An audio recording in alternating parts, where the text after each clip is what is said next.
right, we'll call the meeting to order. Roll call, present, myself, Chair, Trustee Eugene Dugan.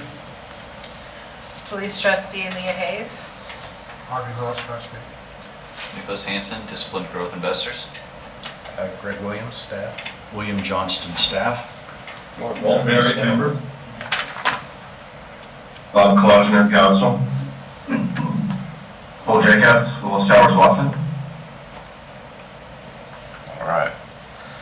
All right, we have an agenda before us. Is there a motion to adopt the agenda? Motion. Is there a second? Second. All right. Any discussion?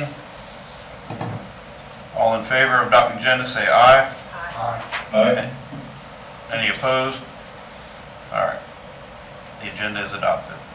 We have the minutes from December 15th, 2021. Has anyone already read through them? I wasn't present. Is there a motion to waive the reading? Or approve the minutes? All right. There's a motion to approve the minutes from December 15th, 2021. Is there a second? Second. Seconded. All in favor? Aye. Any opposed? All right. The minutes are approved. Steve, can you say your name real quick? Steve Larvell, trustee. Thank you. Sorry. That's right. All right, Mr. Klausner, I think we're up to you. Attorney. Okay, hope all are well. I am working on two new investment products. One is the U.S. Cities Industrial Fund, which is a Naveen product, and the other is the Harrison Street Social Infrastructure Fund. I had issues with the original versions of the side letters that I'd gotten because the way they were drafted, it made it sound like WTW was getting a fee for bringing it to us. And I inquired of that. I was assured that they are not. And then I got revised side letters, and they're pretty good. I should be able to get them back to the funds themselves for any further communication. But I thought that Willis did a good job in the revised versions of getting the Florida requirements in there. So usually it's an educational process with the funds, but they both internally accept the proper level of fiduciary responsibility with appropriate remedies. So for the most part, I'm satisfied. So I think we'll be able to report those out favorably within a week or so. And so far, the legislature hasn't done anything on the presumptive disease law. They've been too busy doing God knows what. But we'll see where that goes. I have a feeling that's going to move much closer to the end of the session, like most things do. Other than that, it's quiet. It's a good time to keep it that way. I assume you have gotten new forms for, the IRS has new W-4P forms. They have, there's a new special tax notice, which I believe we sent a recommended version of. So there's no real material changes in them. I think it just gave the form department something to do. So I think that's pretty much it. Did you all have any questions for me? There is an item later on the agenda under new business for the Foster and Foster request for an increase in fees. And I know you had reviewed it. Yeah, I have. I looked at it. The fee request in light of inflation is reasonable and appropriate.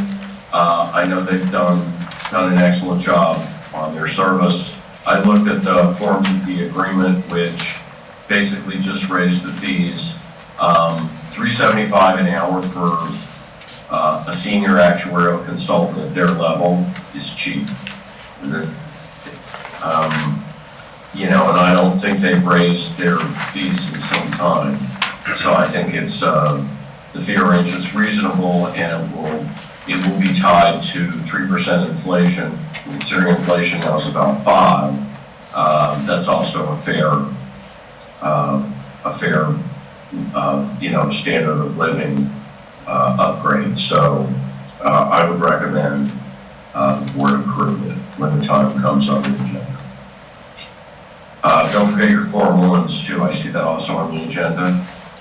If you have not filled out your ethics Form 1 and submitted it to the supervisor of elections, you should do so. There is a fine for not doing it. They are ferocious about collecting the fines. So I haven't seen mine yet. What is it, June it's due? I can't remember. By July 1st. July 1st? July 1, yeah. But you can, Pull it offline. I mean, you Yeah, should the submit forms it. actually it was actually in the agenda packet. So Oh, it's good. easy enough. It's easy enough to do. It is intrusive, but not as bad as some states. Bob, I had a question for you about that, and I'm going to call the Commission on Ethics to clarify, but, you know, we have a new board member who I think technically became a board member on February 1st when the previous police union appointee retired. Right. And the form says that board members have to submit it by, July 1, but then it says new board members have to submit it within 30 days of joining the board. So why is her submission of the form more restrictive and sooner than someone who's been on the board? She wasn't even on the board in 2021. Does that mean she doesn't really need to file a 2021 form? I think you would, when did she first take her seat? February 1st, 2022? That's a very good question. I know you fill out a form when you first get on, and it's for the calendar year. I think you could just simply put your name. Can you scroll on the form? Because you're controlling that screen. Keep scrolling. There should be some at the bottom. Wait, I'm looking at the filing instructions, which I have to take my glasses off to see. When to file. Initially, each local officer must file within 30 days of the date of appointment or the beginning of employment, and then thereafter on July 1. I would just file the form and say the date that you were appointed it. But what I'm going to do is, if you don't have anything else for me on the agenda, I'm going to take this time to call over to the Commission on Ethics and get an answer. And William, I'll email you so that I don't have to disturb your meeting by logging back in. It's just you have a tie on and I'm in a different time zone. It's really early. I will email you, William, the answer. Are you seeing your email during the meeting? We can, but it's not urgent. We'll follow up after the meeting. Well, I'll get you the answer. Our departing member does need to file a Form 1F, Right. which is your final. When did he retire? January 31st. Okay, so he should file by next week the Form 1F. If he was in his position on December 31, when did he leave the board? So I guess December 31, right? Technically, he retired January 31, but I don't know if there's a difference between when he left the board. No, he should just file a 1F because he's gone now. It's just the same form, only it says I'm not coming back. Right. So they know not to look for it again. Right. But I'll get an answer on the initial appointment. Because if you weren't appointed during the year that's being inquired of, I don't know what usefulness that form has, but you'll know soon. All right, thanks. We appreciate it. Okay. Thank you, Bob. Anything else from me, Chairman? No, sir. Thank you very much. All right, always a pleasure to see everybody. All right. Next on the agenda, we have a presentation from DGI. I'm sorry, what was your name again? Nick Hansen. Nick. All right, so I think everyone has a packet in front of them. I'm going to roughly stick to the front end of the packet. There's not too many slides I want to get through, and then I've got some stuff in the appendix if there's topical questions. Otherwise, I'm just going to open it up to Q&A. But turn to page 4. I'm only going to touch on these two slides, 4 and 5. I think this is my 6th year down here. Obviously, we had a little bit of a gap last year, unfortunately for everyone. But the piece of this that I just want to call out, and there's a few pieces that'll come out through the presentation here, but the whole principle we've kind of built the firm around. And we've only got currently 19 people inside our 4 walls. And we've got some contractors and other service providers, obviously, within that. But we manage about roughly $5.5 billion in equity assets, and they're all very long-term assets. And to make that work, the firm's been around since '97, as you guys have been with Fred Martin, the founder, for even longer than that. You're aware we've got clients that go back over 40 years that have had continuously managed money with either Fred or DGI. So we're on our 25th year now. We've kind of articulated this goal to be a 100-year firm, and so building that stability into the client base, building that stability into the employees, and then into our portfolio and investment philosophy, I think is really important. Page 5 just touches on the milestones, but I'm actually going to skip that a little to go to page 6. There's a lot here, so I'll kind of take it a little bit slowly, but I want to just get through it quickly. The last 2 years were, I think, challenging for everyone. Even in my personal life, I had my second daughter right in the middle of the riots in the Twin Cities, so I had to drive to the hospital with my wife while there was National Guard deployed near my house, and one of the gas stations was still on fire, which made it very exciting. But I think, everyone probably has stories like that. With COVID, and then specifically with Minneapolis and the social unrest, made for a really challenging time just to get people into the office. And most of DGI has been in the office almost throughout the entire pandemic. We had a little bit where the work from home mandates went into effect early on in kind of that March, April timeframe in 2020, shortly after the last time I was down here in February. I think this may have been the last in-person meeting that I did right before COVID really got rolling. We did do that apart from even those challenges, they did feed into some distorted equity valuations. I mean, fundamentally, businesses were facing a very uncertain time. And then people who analyze businesses were even more uncertain of what the future held. So you saw valuations of companies go all over the place. They dropped pretty quickly with the outset of COVID in March. Some of them stayed low for a bit longer. Stocks that had to do with hospitality, travel, in-person retail, things like that. Some of them snapped back pretty quickly. A lot of the work from home companies, e-commerce, software as a service, other categories like that, and then continue to get distorted upwards. I mean, we saw some just insane valuations right before the meeting began here. We were talking about Zoom, and Zoom, I believe, was trading at something like 70 or 80 times sales at a break-even run rate. I mean, the valuations really did, in our opinion, get ridiculous. And we've seen a number of those companies really coming in lately, but I'll touch on that a little bit later. Internally, we had 2 very major events for us. One was the departure of a large shareholder. We were in the midst of that last time we were down here. We had a verbal agreement at that point, I believe, that has now been translated into a settlement. The terms of that are confidential. I can't talk too much more about it specifically. What I will say is we didn't hire anyone onto the investment team. We had no other employees volitionally leave. The unfortunate exception to that, you may recall in years past, including 2 years ago, Robert Buss accompanied me down here. He was our director of marketing, really kind of vivacious guy, he had a really big personality. He tragically, in July of 2021, after we had resolved what we thought was everything else, the firm felt like it was in great shape.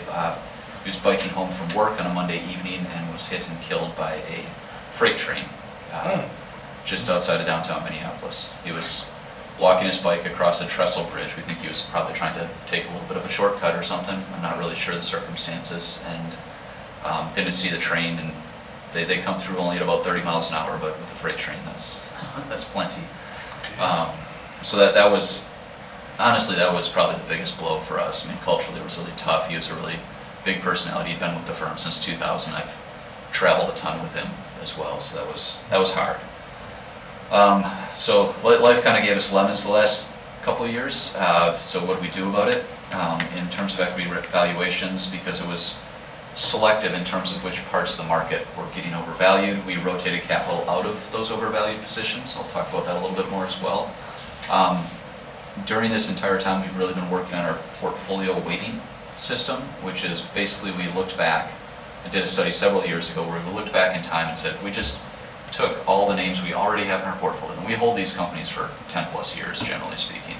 We took all those names and just reordered them so that, with the benefit of hindsight, the highest returning names were at the top of the portfolio and the least highly returning names were at the bottom. We found that we could probably add a point or two to our annual performance, which is a huge deal. I mean, that compounds pretty quickly.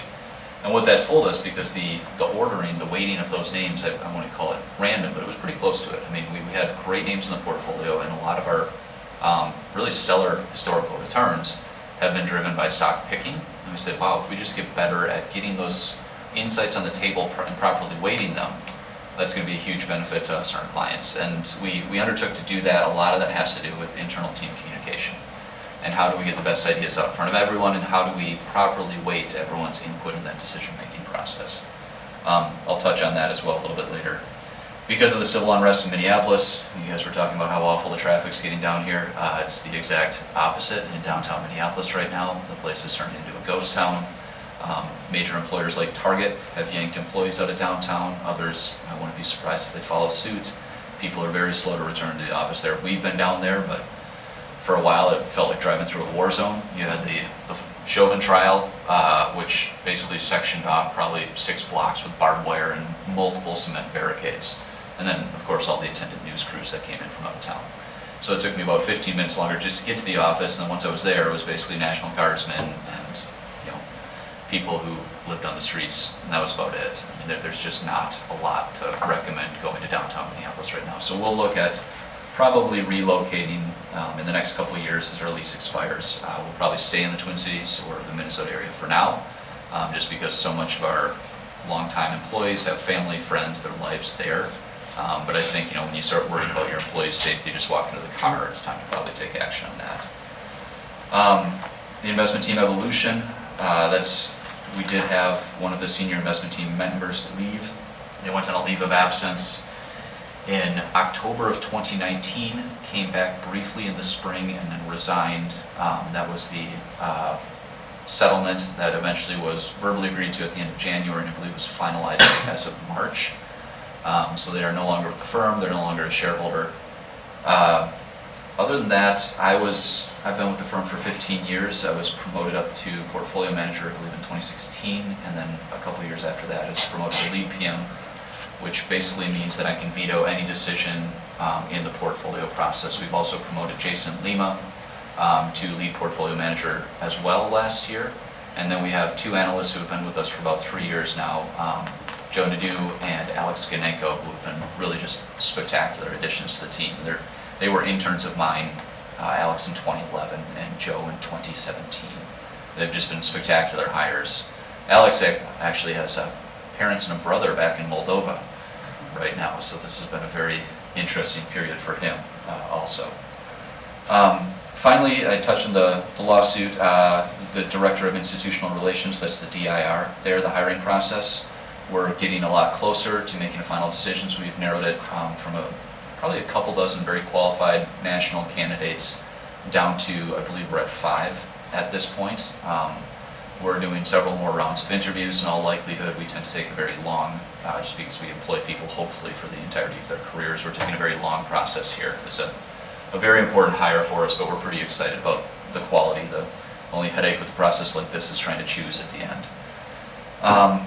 So the current status, the portfolio is well positioned. I think I'll just talk about that later. Our business is stable. We did lose several major clients.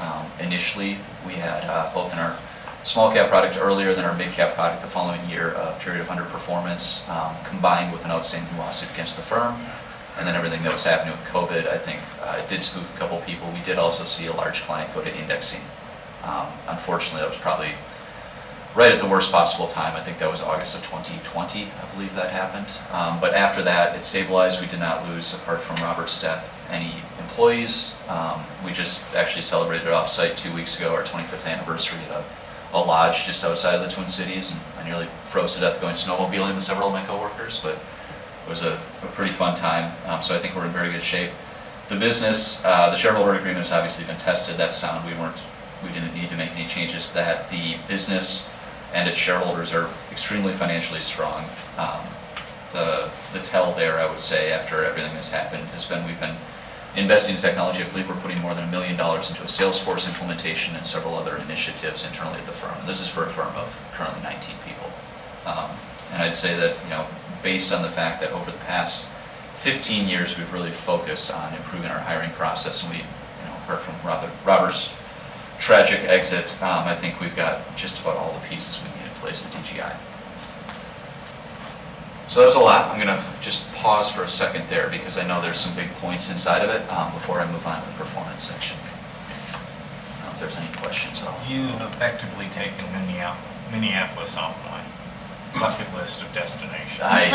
And if you went back in time 3 years, I would have said, come visit. It's especially in the summer, maybe not the winter, unless you like the cold. But we invested in the Super Bowl. We had all this. It seemed like the city was really becoming a cool place to visit. Now we say stay clear for a bit. I think it'll turn eventually. There's too much investment in the downtown, but it'll take a while.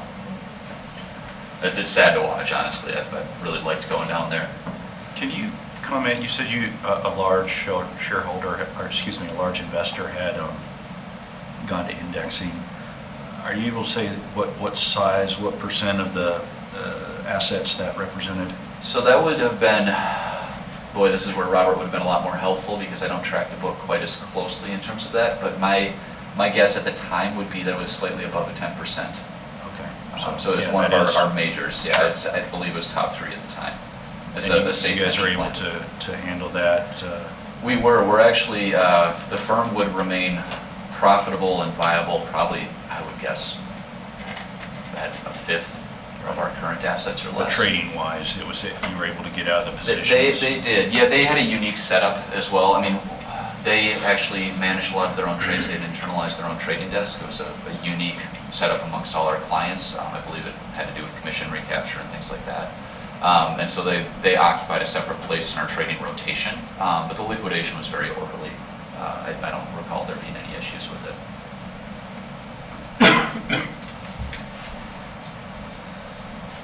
So I'll move on to performance then. So if you turn to slide 8, what you're seeing here is as of the end of 2021. I know we didn't have a chance to talk to you guys in 2020. If you like, on page 27 as well, you'll see the overall, the required disclosure, so you can see the year-by-year performance of the composite. In 2020, so gross of fees, we returned 51.5%, net of fees 50.5%. You guys are probably even a little better than that on the netting basis. And then the Russell 2000 index returned 19.96%. So that was a really strong year for us. That was on top of a pretty good year in 2019. We did take a bit of flack in 2019 because we underperformed our index significantly, the Russell 2000 Growth, which we were benching against with a lot of our small cap clients. You guys actually have the Russell 2000 because I think your performance may predate the availability of the Russell 2000 Growth. I'd have to check on that. But that was even a little bit higher. I think that was around 27%. And so we were looking at a 10-point in a single year underperformance stretch, and that was really tough given everything that was happening that year. We saw the same phenomenon a year later in mids. One of the things that I'll talk about throughout the presentation here is we saw these valuation pieces in the Russell 2000 Growth and the Russell 2000 in general. You saw companies that were getting 20, 30 times sales multiples attached to them, which we find almost unjustifiable in any circumstances. So we didn't own those names, and to the degree that we had names that were starting to run up in valuation like that, we trimmed the positions back significantly. It was really tough because as soon as we trimmed something, you'd watch that name go up a bunch more. I mean, it was hard to sell what looked like your near-term performance drivers, and we did get pushed on quite a bit by clients, especially given all the other noise that was happening that year. Those names all tended to drift up and out of the Russell 2000, and then they infected the Russell Midcap, and now they're all, generally moving into the S&P 500 or other indices. The S&P 500, all the S&P indices are interesting because they require a trailing 12 months profitability. If anyone recalls, that's why Tesla was slow to go in, because they had to show a profit before they were going to be allowed in. And generally companies don't get as big as Tesla without showing a profit, but they managed to. So we didn't face that same sort of relative valuation-driven headwind in 2020. We really snapped back. We had some really strong performers in that year that I can call out if you like. And then in 2021, we also had a really good year. I'd say that was a more typical year for us. And then if you turn to slide 9, you'll see the performance through the 15th. I think we were able to run it for this presentation. So this was, the portfolio is down 8.52% so far this year versus negative 11.08 for the Russell 2000. That's the growth index, because I think that's our near term one now. The S&P 500 is held up a little bit better. That's only down 6.04% for the first month and a half of the year. Stop there for a sec, see if there's any questions. Otherwise, I'll get into our investment observations and positioning. Oh, one last slide. I almost forgot here. On slide 10, I'll pause here for just a sec. So we do this for our clients. I don't think this is very typical with a lot of money managers, but we tend to have such long-running relationships. We like to keep you apprised of these amounts because these are the dollars that actually wind up in your plan. I think it's an important number. So you'll see that the beginning market value for when this account was born was about $9 million, then 94. You've taken about $35.7 million out. We've made you about $59.8 million over that time period, and you have an ending market value now as a result of that of $33.1 million. And that's at the end of 2021. Just to put it in kind of dollar and cents sort of space. So the first slide here, this is more a couple of anecdotes that I wanted to call out, and it really sets the tone. I talked about the valuation distortions, and this is only one of the ways that it happened, but it was one we experienced in it's a very short turnaround time. I believe this actually happened on my birthday in 2021, so it was a fun present because 2 of those stocks were stocks that I have primary responsibility for, and to watch them basically go to the moon along with AMC, GameStop, and Dogecoin was pretty interesting at the time. You can see where we made purchases of Stitch Fix over in early 2020. The company, it appreciated over time there, and these are all index numbers, by the way. These are not the actual stock prices, so they all start at 100. At the time, at that low there, Stitch Fix was probably trading at about $13 a share. That ran up pretty rapidly in December. It was getting expensive, but not to the point where we felt the position was large enough and expensive enough that we had to trim. And then come January, the stocks just went to the moon. It wasn't to the degree that you saw with GameStop, but there were a number of stocks on Wall Street Bets and some of the Reddit boards. We called them the meme stocks. And they all went up, and we trimmed all those positions. I mean, they just became too ridiculously valued. We trimmed them all back. I will say that we look a little bit lucky here. I mean, I wish I could have said we knew for sure that we were top ticking the stocks. It was, in hindsight, it looks prescient. It wasn't. We were just reacting to our valuation discipline. We said this is unsustainable. These valuations are ridiculous. We trimmed all 3 of those names right there. They subsequently collapsed pretty hard. We've been slowly rebuilding larger positions in those names based on fundamental performance. That said, they did decline throughout the year. Luckily, we had other stocks that did not go stratospheric at the beginning of the year that really powered the portfolio for the entirety of the year. So we like all 3 of these companies, Protolab, iRobot, and Stitch Fix, on a fundamental basis, but this just kind of shows you what we were coping with the portfolio. Normally, we would not trade in and out of stocks like this. For our taxable clients, this created a headache because Stitch Fix, especially right there, that was a pretty large short-term gain that created. And we almost never do that to people. This is not our style.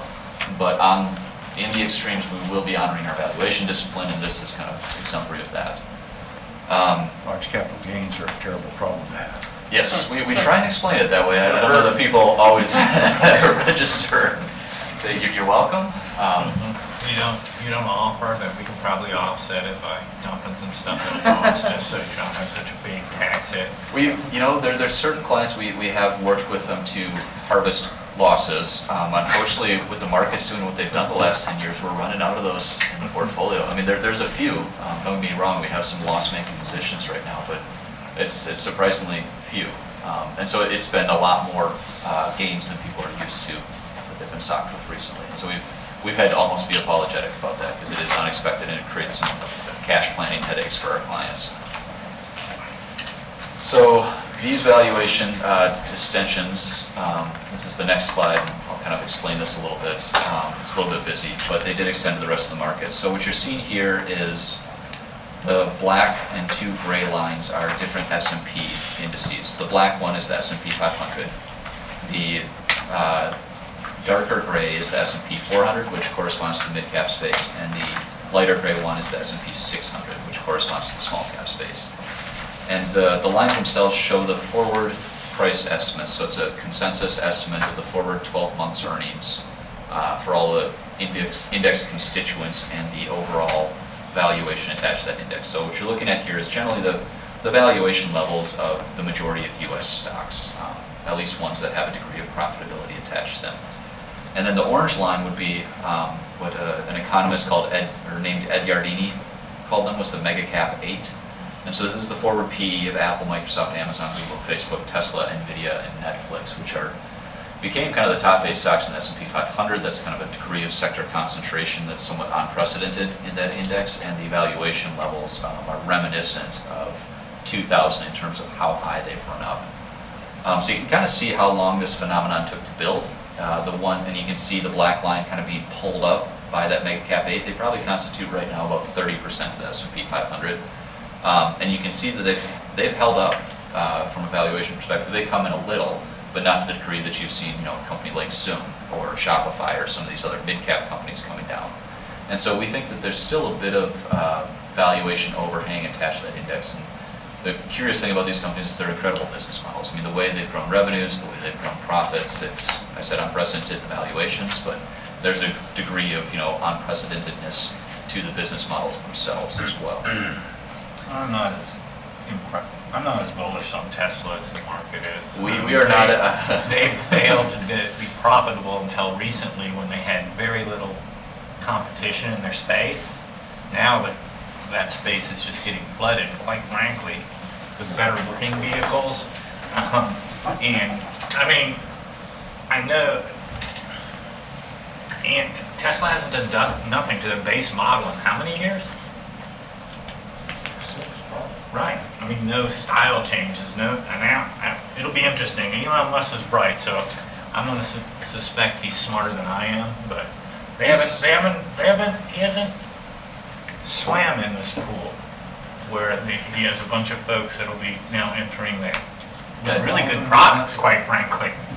Yeah, we are not bullish on Tesla. I wish I don't have the slide in this deck. If you guys care to have me send it, we actually applied our valuation model, roughly speaking, to an upside base case and bear case in Tesla. And we were actually fairly generous even with the bear case, offering them, multi-tens of billions of dollar valuation on just the software subscriptions that they can probably attach to their cars and things like that. And our expectations for a high return from Tesla going forward are next to nil. He came out with a really impressive product initially. What he did was pretty cool. He's also stretched very thin right now. I mean, he's in the media all the time. He goes and speaks at things. He works all the time. He has SpaceX, which is not a small undertaking, that actually competes with Starlink directly with with your portfolio holdings, Viasat. They put up high bandwidth throughput internet into space at the geostationary level. Elon Musk is trying this, and they did it for a couple $2 billion. Elon Musk is spending tens of billions of dollars to do it low Earth orbit with tens of thousands of satellites. So different investment profiles, but we brush up against him there. He's been doing a lot of work in a lot of areas, and I don't know that anything other than fandom is sustaining the stock valuation at this point. I think there's an interesting company there, but it's worth nowhere near what the market's assigning to it right now. And that said, Microsoft and Apple, I think, do have strong business models. I don't know that they'll get whacked as hard. Facebook and obviously recently, but also Google, I think, are a little bit shakier because they're, in my opinion, monolithically attached to exploiting people's data uncompensated. Amazon's been flattish for the past year. Tesla and Nvidia and Netflix do have pretty high valuations attached. Netflix got hit as well. That said, in total, though, they do still have very high valuations attached. And if we have complaints about performance now, whereas last year was in the mid-cap space, and the year before that it was in the small-cap space, now it tends to be people that are looking at the large-cap space and saying, why aren't you guys up here? And largely that's going to be those 8. But that said, even underneath those 8, we look to the rest of the index, and the valuations are not cheap that are attached to it. So I'll mention it later on in the presentation here. Our expectations, based on just a few different slicings from the S&P going forward, would probably be about 3 to 5% per year. Historically, it's done about 7 to 8. We think that it's been overcharged on valuation recently, so we'll have to give some of that back. That's our expectation. That's a 7-year rough forecast on our part. Zooming back in on the portfolio itself, on the next page on slide 14 here, these are the top 15 holdings in your portfolio. And what we're showing here, because we didn't have a full report yet for the end of 2021, we're still in the middle of earnings season, so there's numbers still to come in. So we showed Q1 through Q3 of 2021, we just summed them up, and then did the same thing for Q1 through Q3 of 2019, so that's pre-COVID numbers. We said how much have each of your portfolio holdings, ordered by size, grown their revenues for that period, and this is an absolute number, this isn't compounded. What is their current cash flow margin, which is just EBITDA with stock-based comp added back, so their ability to basically self-finance their internal projects. And then what's been the change in that margin from those 2 periods. So it's basically a 2-year stretch that you're measuring on a point-to-point basis. And so at the bottom, you'll see that on average, those top 15 positions, which constitute the majority of your portfolio, and these are the ones that are the established positions. We've got some smaller ones that we're still moving around. These are representative of the stable long-term investments in the portfolio. It is 32.3% growth for that period, a 17.5% cash flow margin at the end of it, and then a change in that cash flow margin of a positive 3.9 points. So we really saw pretty stellar fundamental progress with our companies in that period. I'm happy to talk about any of these, but we've just been really thrilled and honestly a little surprised. I mean, it was a very uncertain time going through COVID, and to see them able to drive this level of performance. You take the top one there, Align, which makes the Invisalign brackets, the retainers that you clip in your mouth and straighten your teeth. I mean, that generally requires an in-office visit, and it's a discretionary expenditure on the part of customers. So the fact that they could drive 66% revenue growth in that space for something that required a bunch of customers all over the country to decide that now's the time that I want to go into the orthodontist office, we thought was incredible, and they've been very profitable during that time period. So this is the sort of like fundamental value that we really look for in the portfolio, and over time that should be what drives our portfolio. I've run some studies historically. We've done just shy of our hurdle rate for longer periods of time. We target 15% with your portfolio. Recently we've been hitting that. For a longer period of time, we have not quite gotten there. But if you dissect that, a big chunk of the progress, probably over 10 percentage points, has come from fundamental progress in the underlying companies. And then generally, because we're disciplined buyers and sellers, we get a little bit more from valuation on the margin. So, talking about the big picture right now, I didn't know Ukraine was going to be invaded by the time I talked to y'all here. So the geopolitical tensions one, maybe I should have bumped that up to the top. Otherwise, I just picked a grab bag. I think these touch on a lot of kind of the current front of mind macro topics. We tend to sit around internally and love speculating on them. I wouldn't say we have any edge on doing that, but we have lots of opinions. So if you're curious as to those opinions, I'm happy to dive into them because we do spend a lot of time on it. However, the portfolio that we're invested in is basically positioned so that it doesn't really matter what happens with these. I mean, if we go to nuclear war, it doesn't really matter what happens to anything, but shy of that, I think we're in a situation where the companies we're invested in, as long as they can continue to drive forward their business model, as they're going to perform on a forward basis, on a fundamental basis, and on a valuation basis, because we've really been attuned to that for the next 7 years, which is kind of our forecast period. So that gets us into our, right now, because we've done so much work on the portfolio, despite the performance the last few years, which you might look at it and say, wow, you kind of gave up all the performance because you took so much out the last few years.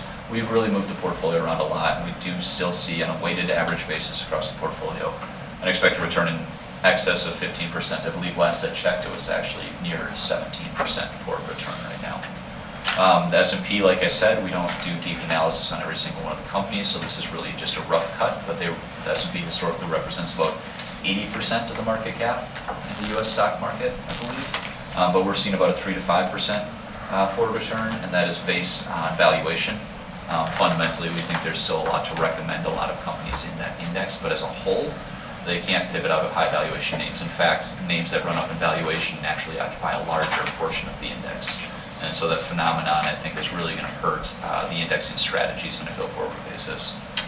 Bonds, you basically get your yield. We've done some sensitivity testing around that. We have a balanced product that we offer internally, which is our mid-cap portfolio plus some bonds. That includes our mutual fund.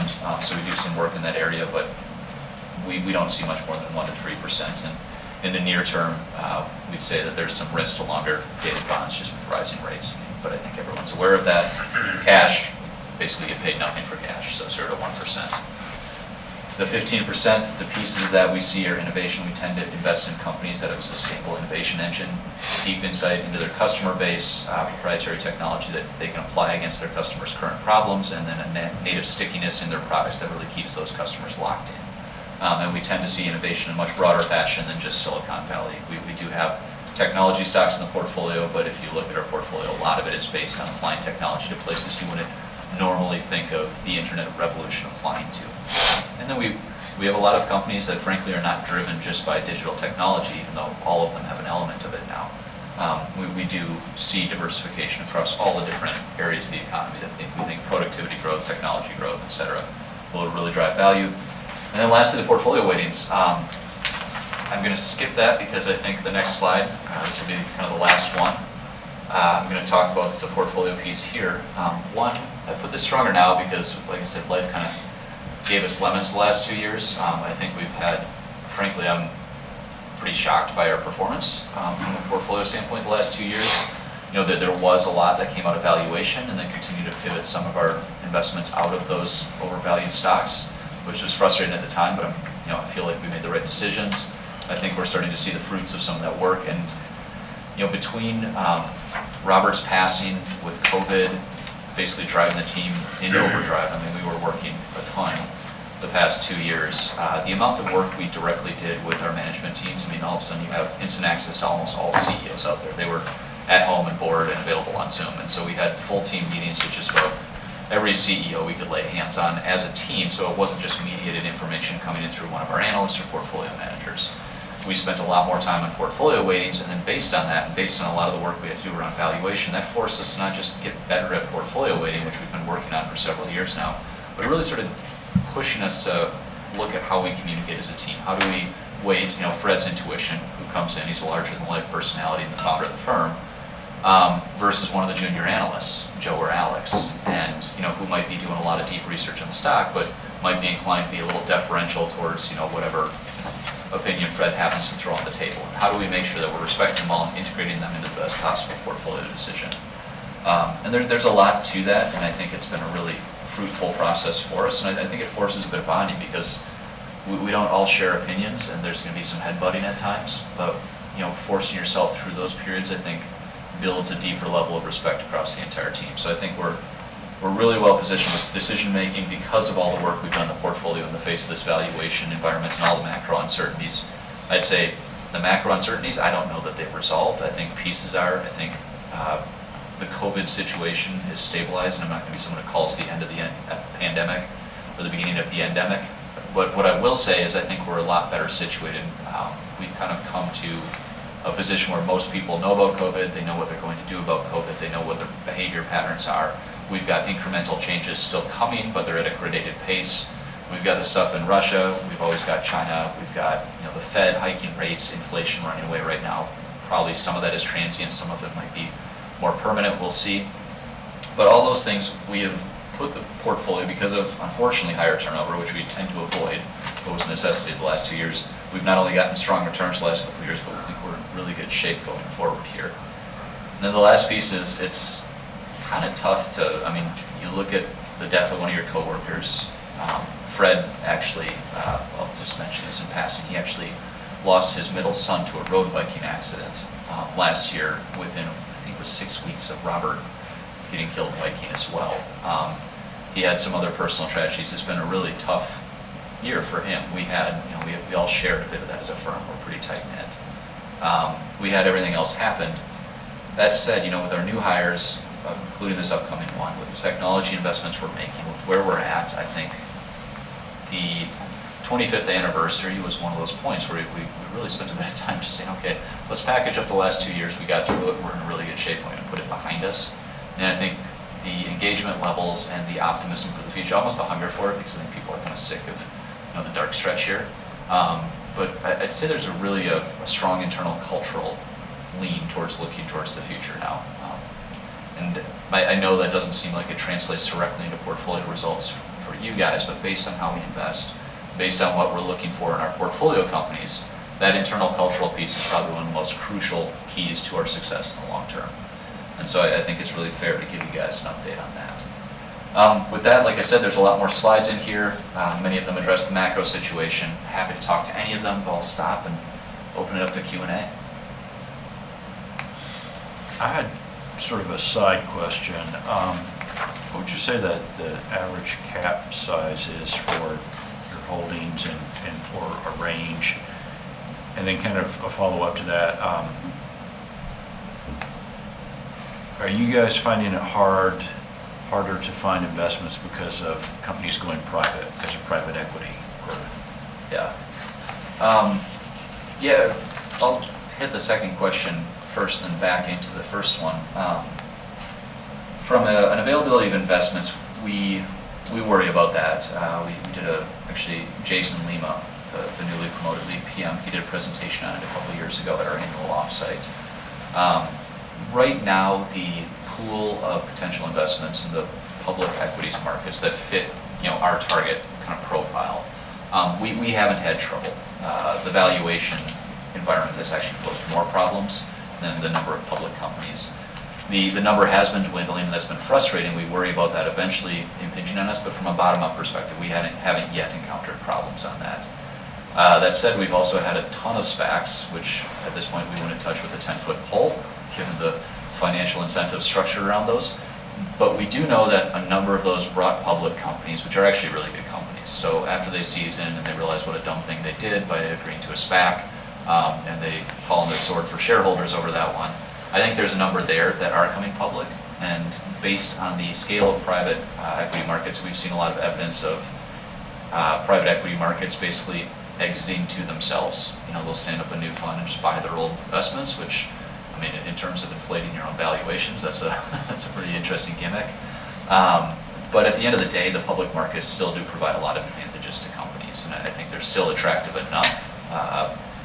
Who knows with the regulatory environment, but the U.S. capital markets are very large and very deep. So hopefully right now we'll see what the next few years holds, especially with the amount of money sloshing around out there. But we haven't been hit by that. Going back to the larger companies, to remind everyone, the way we look at it, internally we have two products which are identically managed. We have the small cap portfolio and the mid cap portfolio. There's actually a degree of overlap between those portfolios because the small cap portfolio which you're invested in will often serve as an incubator for our mids. So as companies mature, we will continue to hold them in the small cap portfolio and we will graduate them into the mid cap portfolio. The result of that, because of our long holding periods, is if we're successful, we're going to hold stocks that do not look like small cap stocks. And based on valuations, we may hold a few stocks at the low end of the portfolio that look a lot like micro cap stocks. So if you flip to page 29 here, this is the totality of your portfolio as of year end. Hasn't really changed much since year end. We don't make a ton of decisions, so this is pretty representative of right now. At the top end of the portfolio, some of our more successful holdings, if I look at like Milan Technologies, I'd probably look at Power Integrations, Trex, Sleep Number to a lesser degree, but those tend to be fairly large companies. You can see the market value of them listed there in the middle column, all the way down to the smallest holding in the portfolio, Flowtech Industries. You'll see that's a $39 million market cap. I would say Flowtech would probably be about below the range, just given the scale of our product. We probably combined have around $1 billion in our small cap product right now, and we think that's the upper range of what we can effectively manage within that style. We probably would generally not dip as low as 39 million. There's no hard floor on that. At cost, for the initial position in the portfolio, we would not be looking at names that are above a $2 billion valuation. However, we'll hold names that continue to perform far above those levels. And hopefully we wind up with a lot of those names in your portfolio. Thanks. Hey Nick, this is Cole. How are you guys thinking about just the overall kind of exposure to growth stocks and interest rates? And as the as those discount rates increase, it reduces the valuation, or hasn't, in the past year or so, reduced the valuation of growth stocks in particular. How are you guys thinking about that? Yeah, it's a rough corollary, just because I'll point to a couple things on it. Kind of slide 24 here.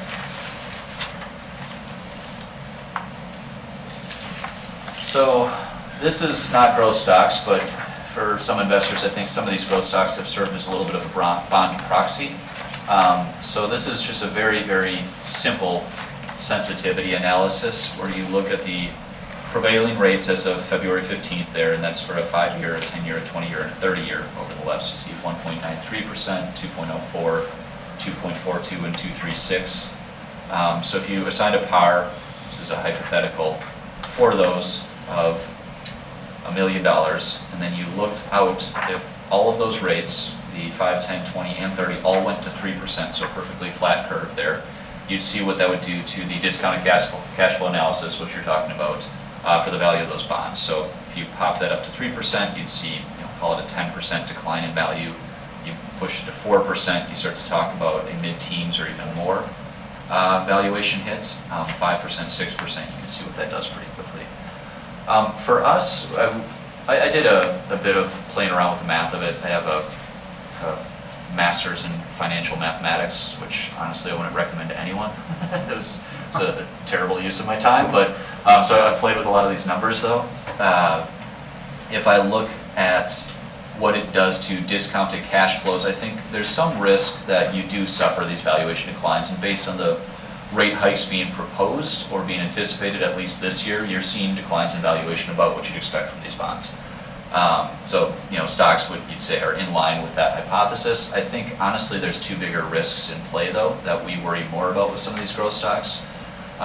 One is the fact that the valuations are way higher than just what would even be justified from a bond valuation standpoint. I mean, many of these companies we just don't think have a realistic prospect of making much money at all. So we think there's a fundamental risk piece in play that probably overwhelms the valuation risk. I think the valuation risk and the rise in DCF problem might be a catalyst to start some of these declines, but I think a lot of these stocks have a lot further to fall.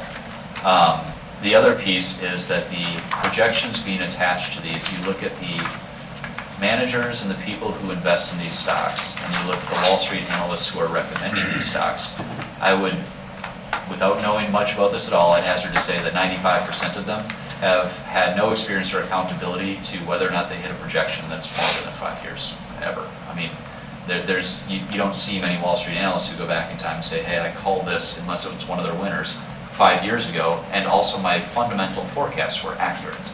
The attention span of Wall Street and most investors in the growth stock arena, they're buying stories and they're flipping in and out of them. And so if you look at that sort of trading turnover, I think that the fundamental risk and also the fact that, yeah, DCFs probably matter a little bit, but honestly I don't think anyone believes the DCFs in the first place, so the discount rate isn't going to be the biggest problem with them. I think there's just fundamentally not a lot of credibility to the overall model. I mean, that said, I think it does create competing uses of your money. You see, bonds start to become a somewhat attractive asset class. You start to worry a little bit about borrowing on the margin. Your margin rates do go up. I think there's a lot of other pressures that slowly do assemble on the valuations attached to them. I think the DCF issue, though, will real from a mathematical standpoint. I don't think in the real world it's going to be the biggest driver of declines here. That's my opinion. I'm probably as little qualified as anyone else to talk about it, but that's how I'd slice it. I appreciate the answer. That was great. I have a related question. The money supply increase that you've got a graph of on page 22. Yeah. Is that primarily the result of, COVID-related stimulus and the issuance of free money to everyone and except me? Yeah, right, that's how I felt. We would say yes, probably. I mean, it's because the way money, if you think back to 2008, the way they dumped money into the system was primarily via the banking channel. And in that sense, we were backfilling a big asset deficit because the housing market fell off a cliff. And so whether we were sending the checks to the right people at that point, I think you can debate. But in some sense, they were backfilling a hole a little bit, and that's why I don't think you saw that commensurate takeoff in money supply. And this is me with my amateur economist hat on. If you flip back one more slide though, and you look at the federal 21, that's the Federal Reserve balance sheet, and then you look at 20, and that's the COVID-19 stimulus as applied to the economy. I think there's a pretty powerful argument to be made that a lot of this money found its way not just into consumer price inflation, but also into financial asset valuation, and then things like home prices even. I mean, there is a lot of secular demand for homes right now. Millennials are finally having children and forming families, but it's still, like, we're so undersupplied in that market, and then the prices have really outstripped that even. Just watching what home prices have done up in Minneapolis has been ridiculous the last few years. I know because of my property taxes, they hurt. But yeah, I would say, yeah, our speculation, the obvious narrative we've set up with those 3 slides is that the amount of money we dumped in, absent, a disappearance in any major asset off the national balance sheet, it had to go somewhere, and that's gone into inflation. And do you see that in the future maybe coming down with a slower, gentler slope as they take Black that diamond. off? Oh, well, you can see the last attempt on screen there that precipitated all the quote-unquote taper tantrums. When they said they were going to work the balance sheet down, I said BS. At least within the current paradigm as the Fed runs, and given the pacing, you say, okay, in 2008, we had a massive near depression. That was a really big near implosion of the financial system. A lot of stimulus right there. We kept stimulating until 2015. The economy was doing fine, the stock market was doing great. Like, you could have probably reeled it in 2010 and been fairly justified just based on the economic indicators. Yet we didn't stop it, and we didn't actually start tightening until 2017. Now, if it takes, after one of the biggest declines and then strongest recoveries in stock market history, it still takes you 7 or 8 years to even begin contemplating working the balance sheet down, and then even then you barely did it. I would say we just don't have that long between recessions, and if this is our de facto reaction to a recession or any other economic hiccup, I mean, no, unless you see a commensurate steep slope on the far side of COVID, which I would say the economy has really been strengthening, the stock market has been strengthening, unless we can work that entire balance sheet down in the space of 3 to 5 years, I think it'll just continue to accumulate, at least within the current paradigm. I mean, stuff will continue until it can't. I don't know what happens at the end of that. We've talked about that internally. But as it stands right now with the current reigning theory, I wouldn't expect to see that decline in time. A quick one on Tesla. Yeah. We brought Tesla. Seems everybody's getting into the EV game, all the Yes. manufacturers. Where's the opportunities in raw materials? Is there going to be enough? Yeah, there's actually, well, there's 2. There's raw materials, and it turns out autos have a very long and complex supply chain, all of whom now have to supply into the EV industry, raw materials being one component of that.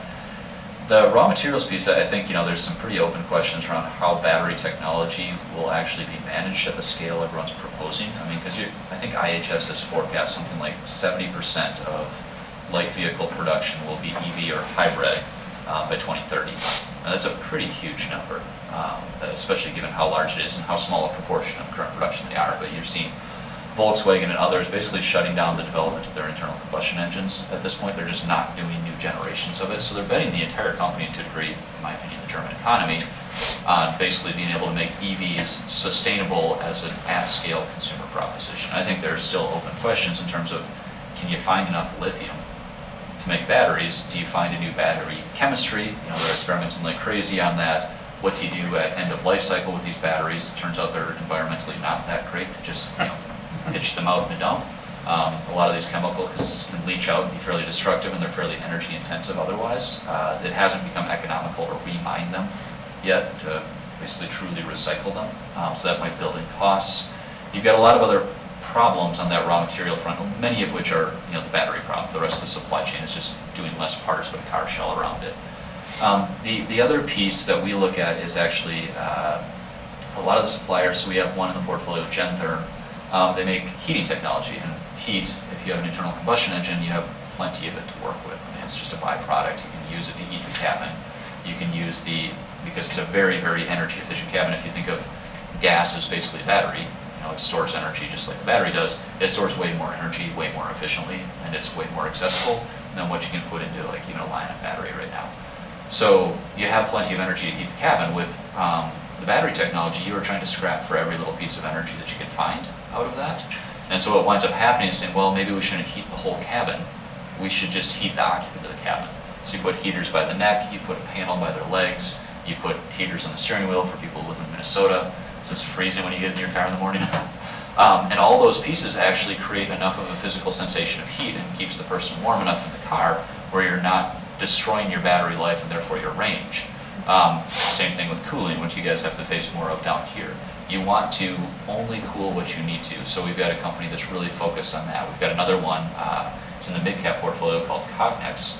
They do visual inspection technology. These batteries, you have to manufacture them at huge scale. And small defects, as everyone saw on the airplanes years ago, the battery can start on fire. I mean, there's actually some hazard attached to this. It scorched a few airport seat back trays. Those build-outs are actually driving a huge resurgence in CapEx spending within the automotive environment. Whether or not that parlays into commercial success for the automakers, I think that's their bet and their risk. It's pretty easy, though, to supply additional cameras for quality control inspection onto the lines, and if this doesn't work, well, we're going to need QC cameras for the IC, internal combustion engine again. And so when I say we're trying to position the portfolio such that these companies, with the Cognex is a best-in-class supplier of visual inspection technology. They have AI that sits behind it that can recognize defects that humans can't even spot. The reliability rates, you can take a line yield from 97 to 99%, and that many times over justifies the premium price that they charge, and so they have no trouble charging a good premium, making happy customers and having high profitability. Gentherm is going in there and they have piezoelectric technology and some others, which is basically you can run a current into something and heat or cool it, plus blower technology, plus extensive integrations with all the large OEMs from their ICE days. They're going to be able to sell no matter the paradigm, and if you're changing the paradigm, that generally means more expenditures. So we're looking at investments like that, because EV, whether or not it's a success ultimately, it's happening. People are investing very, very large sums of money against it, and we want to be able to participate in that in such a way that doesn't put us at risk alongside whether or not EVs truly work. One of them does actually sell into Tesla too, we believe. They haven't confirmed this yet. It's a big contract for them.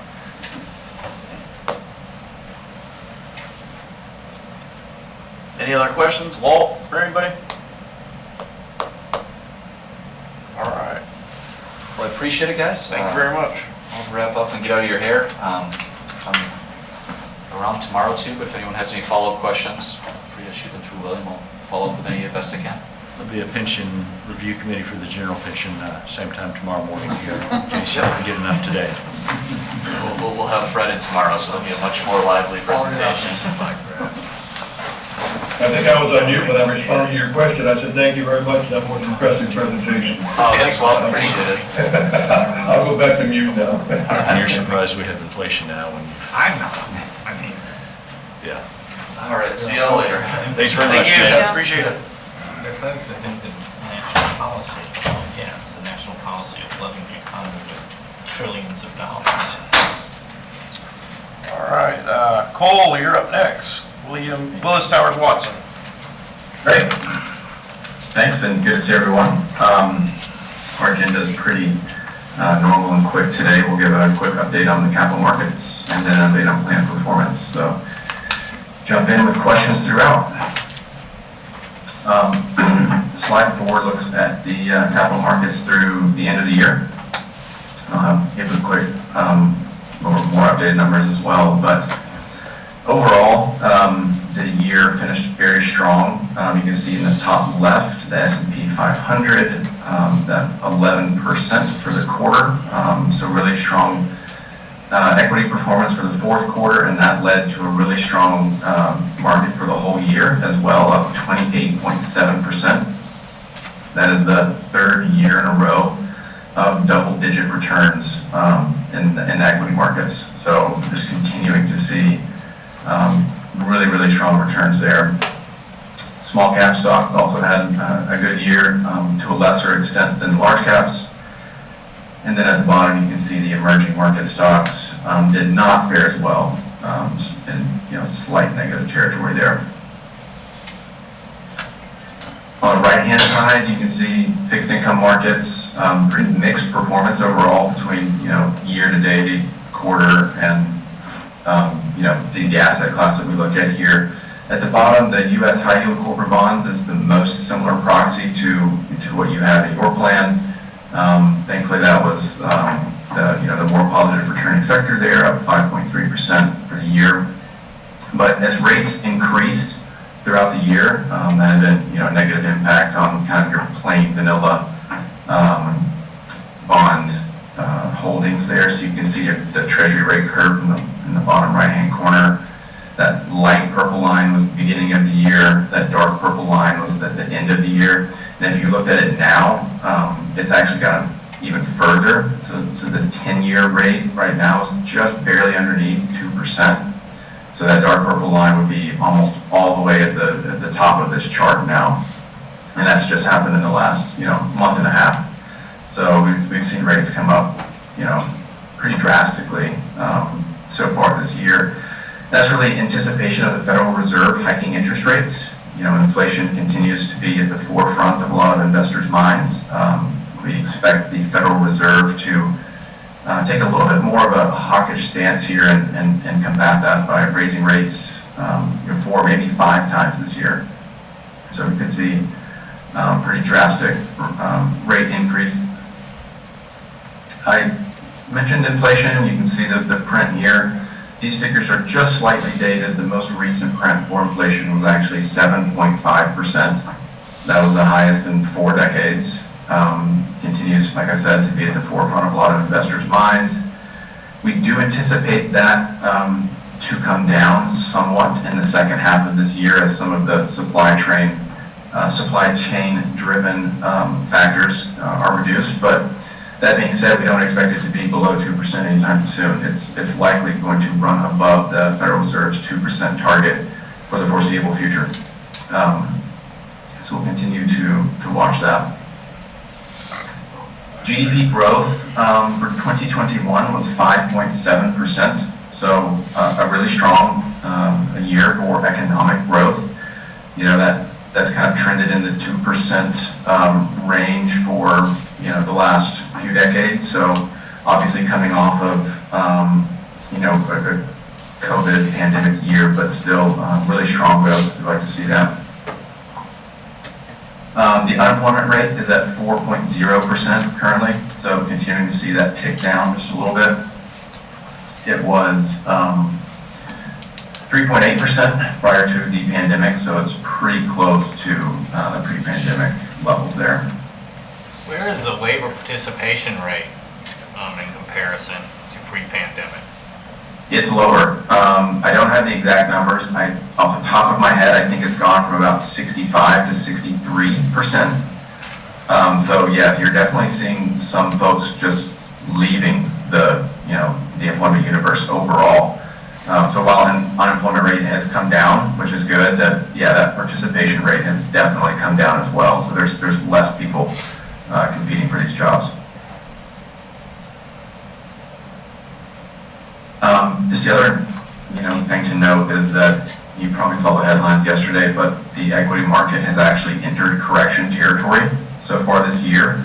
The S&P 500 is down about 10% year to date, largely as a result of increased rates and the geopolitical tensions between Russia and Ukraine continue to weigh on markets as well.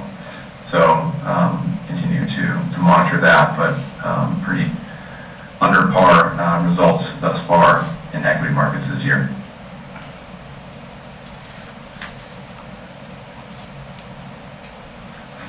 Any questions on anything there?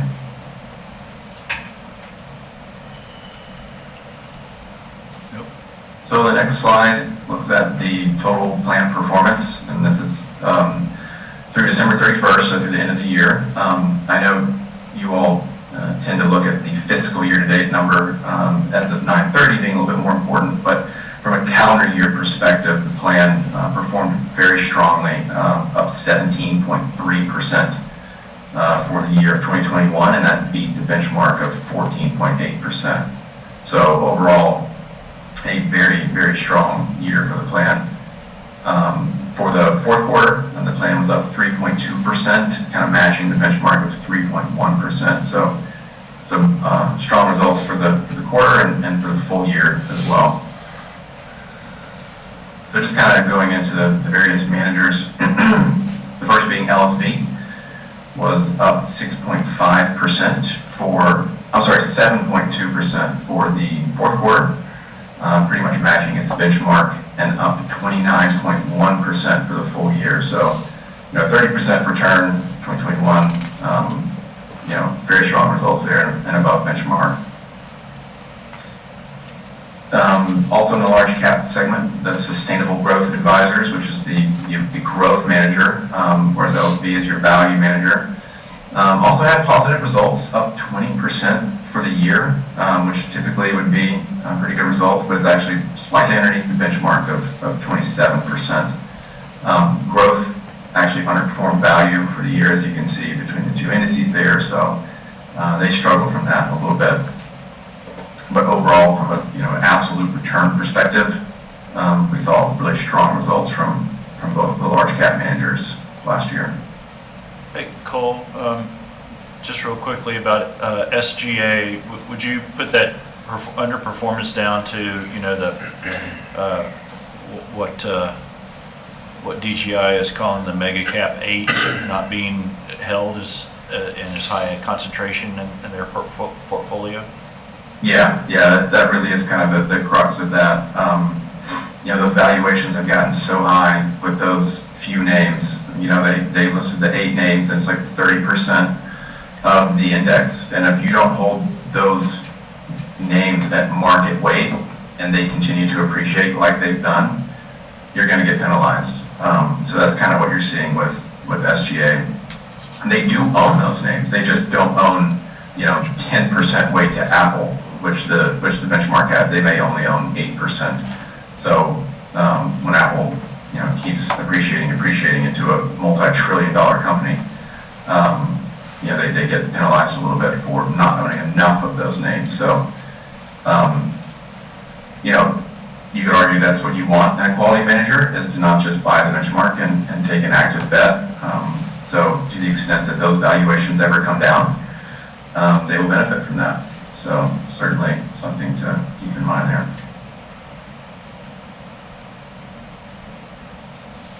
Pretty similar story in the small cap segment. Actually amplified a little bit though. LSV small cap returned 35% for the year, which is extremely strong returns there, beating the benchmark of 28%. They had a really good quarter as well, up 7.3 versus 4.4. So really strong performance from the small cap value segment. And DGI, who you heard from, posting really strong performance for the year, for the quarter, and even longer term. They really kind of turned their performance around and done a really good job. And then lastly, Lower International Equity had a strong quarter, up 4.8 versus 1.8. That pulled their one-year number up as well, up 10.2% versus 7.8%. So strong relative performance there as well, beating their benchmark. The appreciation that we've seen on an international basis just hasn't been the same as it has here in the United States. The level of, and DGI talked about this too, the level of fiscal stimulus and monetary supply increase has been much higher over here than it has across the world. So that has kind of flowed through to capital markets in those various geographies. So we've seen more price appreciation here. The other thing I would just mention, I think it's just kind of astonishing. If you look at the S&P 500, just the benchmark return for Vanguard over the long term, over the 10-year time period, that has returned 16.6% annualized, which is pretty crazy to think about. Typically the S&P 500 has returned around 7% annualized over the last call it 40, 50 years prior to the appreciation we've seen in the last few years. And that number has is now almost 17% instead of 7% over the last decade. So that those long-term historical trends and kind of market appreciation are just way different now. I mean, the DGI talked about valuations, et cetera. It's just kind of crazy to think that the market has gained so much appreciation over the last decade.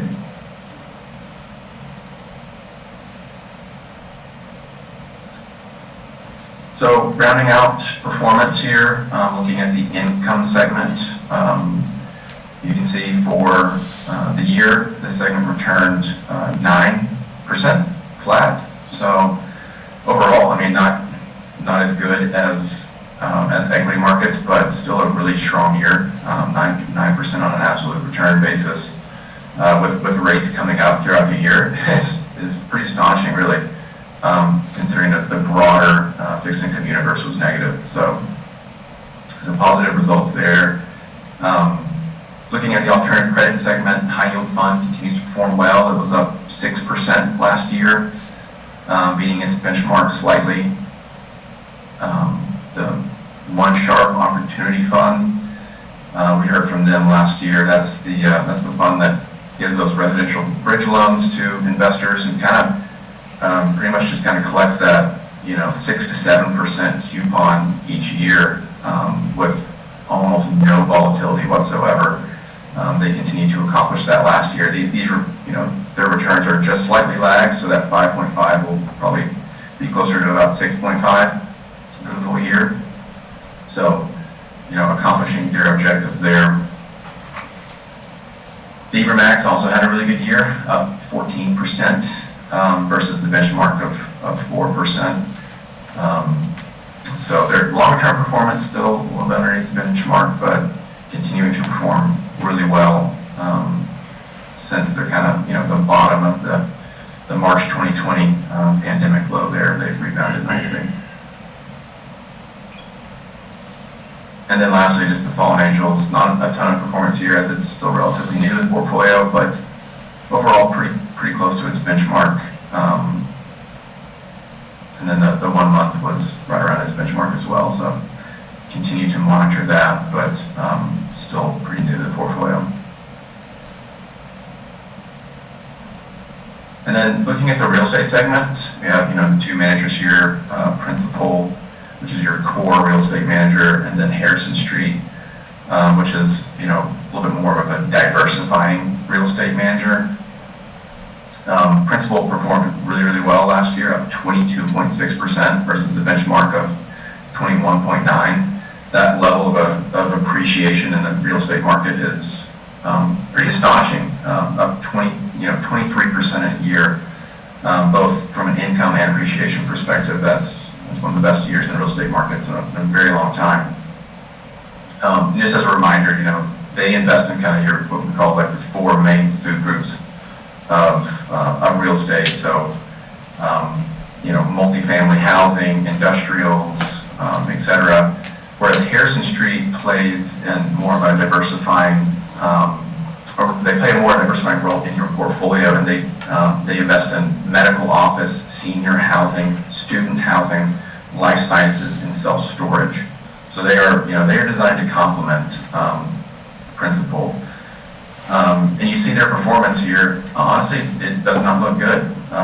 Year to date, up 10.1% versus the benchmark of 21.9%. Normally, you would see a 10% return for a year in real estate and be pretty happy. But when the benchmark's up 21%, you're a little bit more dissatisfied.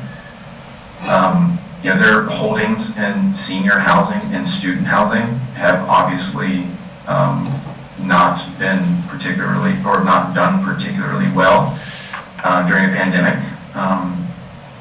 That, of course, affected the older generation a little bit more. So student housing was affected by that, and then you had a lot of folks not going to school, so student housing was affected by that as well. So we still think very highly of Harrison Street, and they play a diversifying role in your portfolio.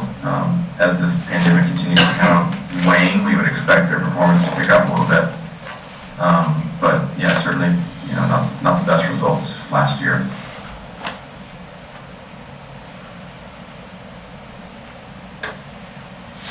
happy to answer any questions, but that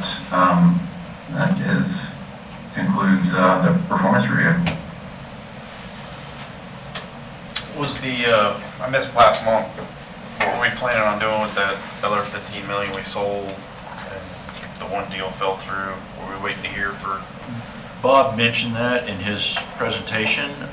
He has made a lot of progress on the agreements for the two new managers that Willis Towers Watson had recommended. Nuveen and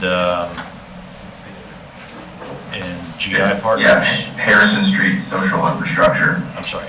Yeah. So Bob he redrafted the side letters, I think, and he expects to maybe be able to complete the contracts within a couple of weeks, and then we'd be able to fund it, if not mid-March, by the end of March.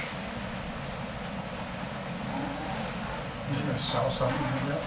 It's cash is sort of money. I think the idea, Cole, I couldn't hear the question.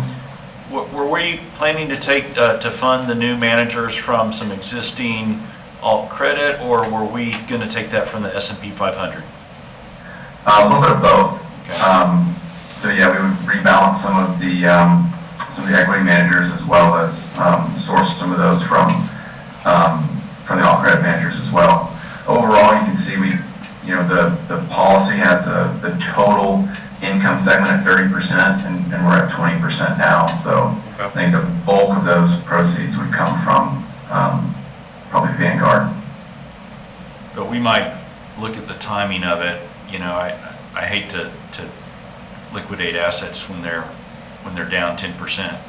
So Yeah. we'll look at what's going on in the markets when it comes time to fund it, and try to choose what makes the most sense, I think. Yeah, definitely. We'll be cognizant of where markets are at that point. And that's our call. Yeah. And Cole, just kind of a side issue, a follow-up. The board had asked about, sort of a fee comparison analysis, and you all had sent us some information. We're going to send you back sort of like a detailed spreadsheet with the by manager data request, and Greg had drafted that this week, and we'll get that to you, and then maybe we'll have a discussion about that in March. But we were just looking for a little more detail there, and we put together a spreadsheet, for you guys to look at and see if you could provide data based on the spreadsheet. But we'll work on that over the next month. Okay, yeah, sure thing. We've got all that information, underneath the hood, so, we've got that ready to show you whenever. So yeah, happy to kind of fill it out in whatever format's needed. Thanks. This is not a Cole question, it's more of a William and Greg question. The funding of the two managers can't occur till we've actually Got the contract done. approved the contract at the board level, right? Or did we say, yeah, go ahead and sign it subject to formal legality? We typically have the chairman sign the contracts. The motion, I think, is, It was subject just to getting it. Okay, that's fine. So, but if we get a final contract that Bob is okay with, we'll call Eugene and ask him to come by and We sign haven't it. done it in a while. No. you can't get a contract anybody agrees between me. I was just making sure, because I don't remember signing anything. Yeah. All right, in a while. I think that's it, Cole. Yeah, that's all for me. There's no other questions. So, thank you, Cole, appreciate it. Yeah, thank you all. Appreciate your time, and have a great rest of your day. These next items, William, these are informational. There's one item I'd send an updated agenda that included a request from Foster & Foster to amend their 2018 agreement for actuarial services Steve, you signed it. and to slightly increase the fees. And Which Bob was talking about earlier. that's what Bob was talking about and had recommended earlier, that he thought it was fine and acceptable and that the fees were reasonable. And staff agrees, and so if the board agrees with that, we would recommend that you approve the amendment and the fee increase. Joe Griffin's also in the meeting in case you have any questions for him specifically. But if you do approve it, we can have the chairman sign the agreement today and send it back to Foster and Foster for their signature.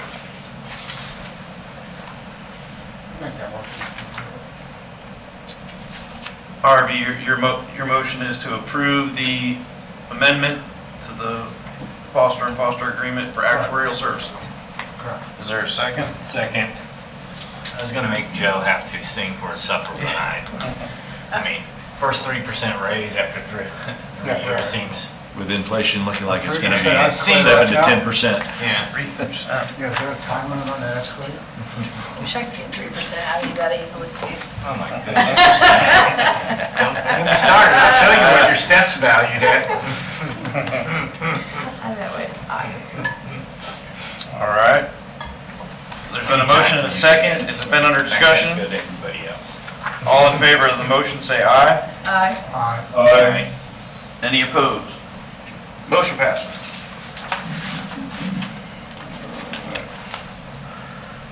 Thank you, Joe. Thank you for your work. What else do we We already have? talked about the financial disclosure form, I think we all acknowledge we, except for. The informational item about the Yeah, one. I have a I question usually about do, that. But I'll get one, I'll get it sent to me twice, because I have to do one as a, for my These last position couple of too. years, I just filled mine out and said that. Yeah. How detailed do you have to be on the? You'll be surprised how little. Oh, really? Okay. We could have Bob help you fill it out if you like. Okay, I If just. you hold a lot of, I think it's mostly if you have outside properties and investments. Well, I mean, like, we have investments, but I mean, how do they want it down to the, like, what? No, like, you know, Like, what's when I in fill it there? out, I put the value of my 401 account, or I Right. put that I have a 401 account. I can't remember whether I put the value or not, but they just want to know if you have certain accounts, you know, what they are. Okay, Yeah. that's easy enough. But if you have specific questions, you know, I can kind of walk through it. We can get Bob involved if you need. Okay.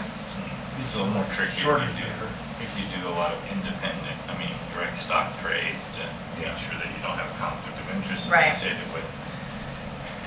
And I don't think I can buy DGI, for sure. They didn't accept it, they're not accepting funding that low right No. now. All right. The other item was just fulfillment of a request from the police. That was that sufficient, what I sent you? It was, I have a few questions about it. Sure.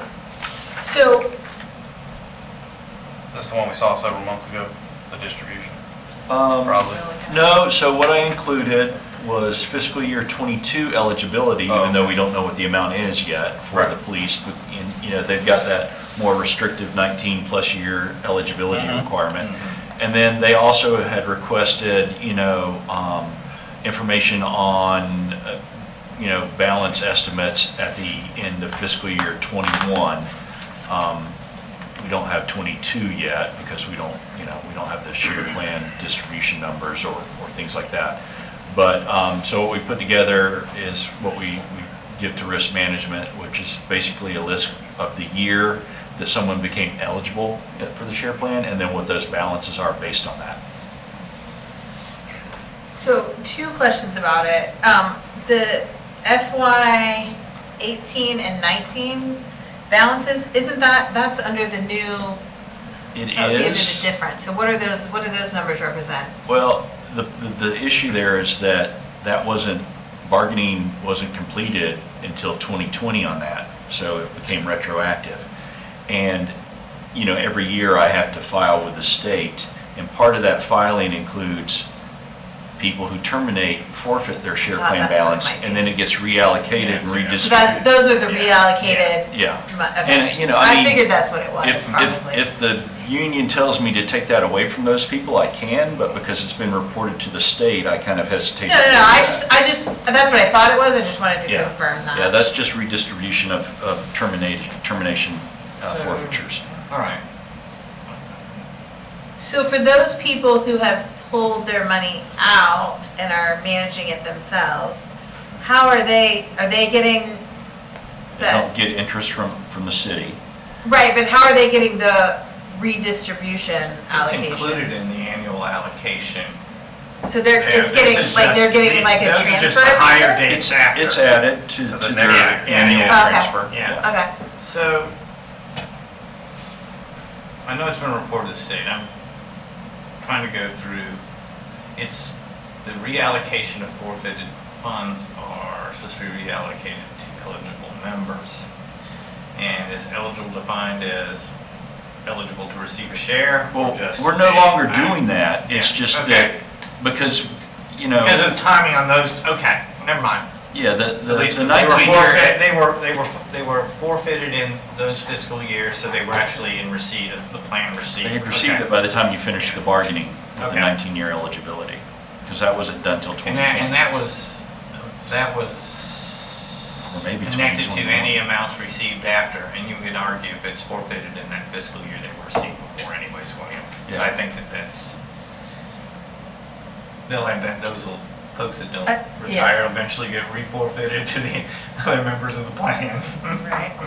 So my other question was, the first 4 years, why is there like $10,000 plus differences in those years? Because Were you we- reduce you Raise reduce the the pool of floor. eligible members with a Oh. 19-plus year requirement for eligibility.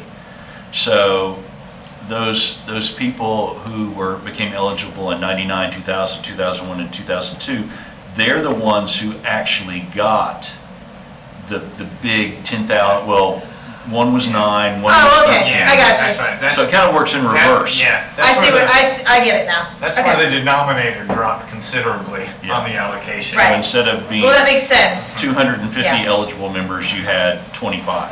Gotcha. Yeah. Okay. I didn't realize that those numbers included Yeah. those other balances, Yeah. so I was trying to figure So out. so like if someone, you know, that includes their, through the fiscal year 20 receipt, that's their balance, and 21 will be received, you know, later this year, and there's some people who get a second check, but we don't know what those amounts are yet, so I can't include those. Right. Okay. Just remember, the day after you get the check, Giles is gonna want some money. We'll be ready. He wants it before he retires, for goodness sakes. And, you know, it's really an informational item, but I just wanted to make sure the board did agree. You had previously accepted this proposed schedule. There were some questions about, it had to do with the way the new requirements of the city concerning the way we used our agenda scheduling system. I thought there may be some issues, but I don't think there are. So I just wanted to make sure that the board did still accept this schedule. It hasn't changed since you accepted it in December, but I just wanted to bring it back and make sure everyone was okay with it.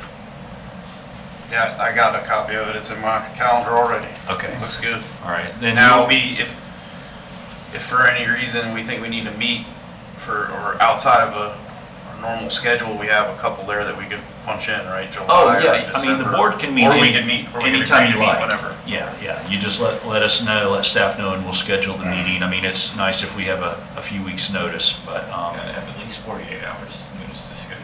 so it's got to be publicly noticed. Publicly Yeah. noticed, Yeah. yeah. All right.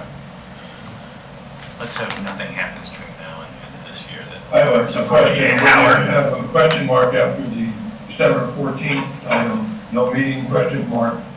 Well, it's because we have in the past met in December, but I know that it's a difficult, you know, timeframe for some people, and, you know, we don't necessarily need to have a meeting. It's something we can talk about in November, and the board can choose to have the meeting in December or skip it and not do it.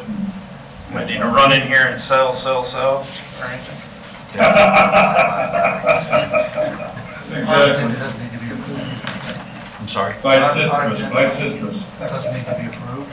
Oh, well, you approved it previously. It's just, you No, but know, fine, the way the general is, the finance director looking over it and approving it. well, that was kind of the question, because right now, They had asked us to do that, but we're recommending to the city manager, I think, that we don't go through that same process because this is an independent statutory board. Right. So I think we're moving in that direction. But regardless, the dates are fine. All right. That's it for informational items. Is there any public comment? Is there any further member comment?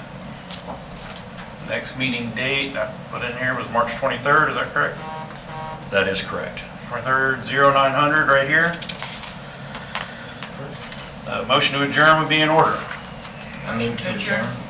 All in favor? I'll second hers. Any opposed? All right. Thanks, Meeting everyone. adjourned. Thank you. Respect.